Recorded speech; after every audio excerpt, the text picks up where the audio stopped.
Hi hello నేనైతే మీ షేక్ అయితే ఐషాని. ఇప్పుడైతే మనకి ఎంతో టేస్టీగా ఉండి పులిహోర రెసిపీ అయితే తయారైతే చేసేసుకుందాం.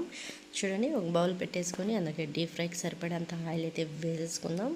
అలాగే కొన్ని ఆవాలు జీలకర్ర అయితే వేసేసుకుందాం. ముందుగా అయితే కట్ చేసి పెట్టుకున్న ఎర్రగడ్డలు పచ్చిమిరకాయలు కరివేపాకు అయితే ఇందులోకి అయితే వేసేసుకుందాము.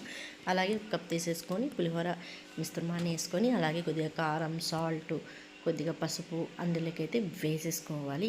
స్టవ్ ఎప్పుడైతే స్లిమ్లో అయితే పెట్టేసుకోవాలి, లేకపోతే పులిహోర అనేది మాడిపోతుంది, ఎంతో టేస్టీగా అయితే ఉండదు. ఎప్పటికైతే స్టవ్ అయితే స్లిమ్లో అయితే ఉండాలి, అప్పుడే మనకి పులిహోర అనేది చాలా అంటే చాలా టేస్టీగా ఉంటుంది. చూడండి, ఒక కప్పులోకి అన్నీ తీసేసుకున్నాను కదా, ఇందులోకైతే వేసేసుకోవాలి.